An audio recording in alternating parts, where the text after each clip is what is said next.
ನಮಸ್ಕಾರ ಬಂಧುಗಳೇ.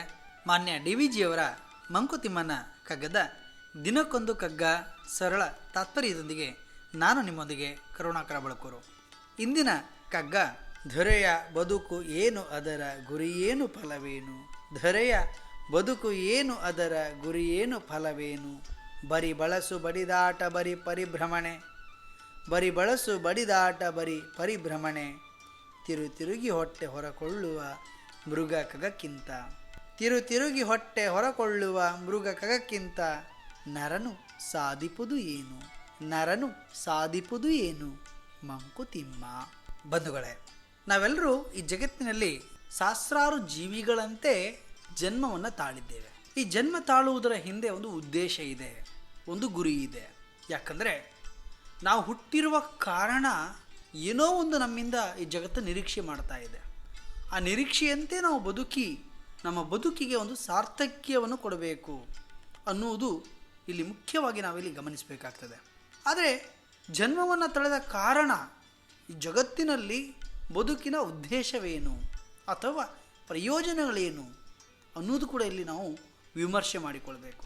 ಹಗಲು ಇರುಳು ಎನ್ನದೆ ದುಡಿಯುವ ಕರ್ಮ ಸಾಧನೆಗಳ ನಡುವೆ ನಿಷ್ಪ್ರಯೋಜಕವಾದಂಥ ಓಡಾಟ, ಬಡಿದಾಟ ಹಾಗೂ ತೊಳಲಾಟ ಮಾತ್ರವೇ, ಪರಿಸರವೇ, ಪ್ರಕೃತಿಯೇ ಅನುಭವ ಪಾಠವನ್ನು ಓದಿಸಿ ಸುತ್ತಮುತ್ತಲೂ ತಿರುಗಿ ಹಸಿದ ಹೊಟ್ಟೆಯನ್ನು ತುಂಬಿಸಿಕೊಳ್ಳುವ ಪರಿಯನ್ನು ಆ ಪ್ರಾಣಿ ಪಕ್ಷಿಗಳು ಬದುಕನ್ನು ಸಾರ್ಥಕ ಮಾಡಿಕೊಳ್ಳುವ ಆ ರೀತಿಯನ್ನು ನೋಡುವಾಗ ನಮಗೆಲ್ಲರಿಗೂ ವಿಸ್ಮಯವಾಗ್ತದೆ. ಕಣ್ಣಿಗೆ ಕಾಣದಂತಿರುವ ಆ ಜೀವಿಯೂ ಕೂಡ ತನ್ನ ಬದುಕನ್ನು ಕಂಡುಕೊಳ್ಳುವಂಥ ಬಗೆ ಹೇಗೆ ಅನ್ನೋದನ್ನು ಕೂಡ ಇಲ್ಲಿ ನಾವು ಕಾಣಬೇಕಾಗ್ತದೆ.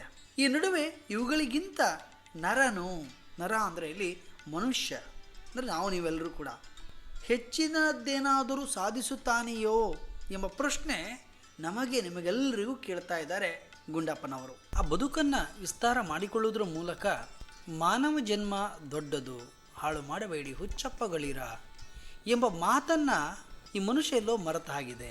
ಯಾಕೆಂದರೆ ಈ ಪ್ರಕೃತಿಗೆ ಆತ ಪೂರಕವಾಗಿರಬೇಕಿತ್ತು, ಆದರೆ ಆತ ಮಾರಕವಾಗಿದ್ದಾನೆ. ಕಾಲ ಮಿಂಚುವ ಮುನ್ನ ನಾವೆಲ್ಲ ಆತ್ಮಾವಲೋಕನಕ್ಕೆ ಒಳಗಾಗಿ ಎಚ್ಚರಗೊಂಡು ಮತ್ತೆ ಆ ಪ್ರಾಣಿಗಳಿಗಿಂತ ಜೀವಿಗಳಿಗಿಂತ ಏನೋ ಒಂದು ಹೊಸತನ್ನು ನಾವು ಸಾಧಿಸುವುದಿದೆ ಅನ್ನುವುದನ್ನು ನಾವಿಲ್ಲಿ ಮನವರಿಕೆ ಮಾಡಿಕೊಳ್ಬೇಕು. ಬಂಧುಗಳೇ, ಅನಾದಿ ಕಾಲದಿಂದಲೂ ಕೂಡ ಪ್ರಾಣಿ ಸಂಕುಲ, ಜೀವಿ ಸಂಕುಲ ಈ ಭೂಮಿ ಮೇಲಿದೆ. ಅದರೊಂದಿಗೆ ಮನುಷ್ಯನು ಕೂಡ ಬದುಕ್ತಾ ಇದ್ದಾನೆ. ಆದರೆ ಪ್ರಗತಿಯ ನೆಲೆಯಲ್ಲಿ ಮನುಷ್ಯ ತನಗೆ ಹೇಗೆ ಬೇಕು ಹಾಗೆ ಕಾಡನ್ನು ಪುನರ್ಕಟ್ಟುವ ಮೂಲಕ ನಾಡನ್ನಾಗಿ ನಿರ್ಮಿಸಿದ್ದಾನೆ. ಆ ನಡುವೆ ಆಧುನಿಕತೆಯ ಜಗತ್ತನ್ನು ಕಟ್ಟಿಕೊಳ್ಳುವ ಮೂಲಕ ತನ್ನ ಬದುಕನ್ನು ವಿಸ್ತಾರ ಮಾಡಿಕೊಂಡಿದ್ದಾನೆ. ಈ ಪ್ರಶ್ನೆಯ ಉತ್ತರದ ಹುಡುಕಾಟ ನಾವೆಲ್ಲರೂ ಸೇರಿ ಮಾಡಬೇಕಾಗಿದೆ, ಅನಿವಾರ್ಯತೆಯೂ ಇದೆ.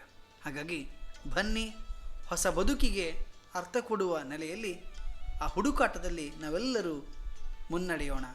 ಏನಂತೀರಿ? ನಾಳೆ ಇನ್ನೊಂದು ಕಗ್ಗದೊಂದಿಗೆ ಮತ್ತೆ ಬರುತ್ತೇನೆ. ಅಲ್ಲಿಯವರೆಗೆ ನಮಸ್ಕಾರ, ಶುಭ ದಿನ.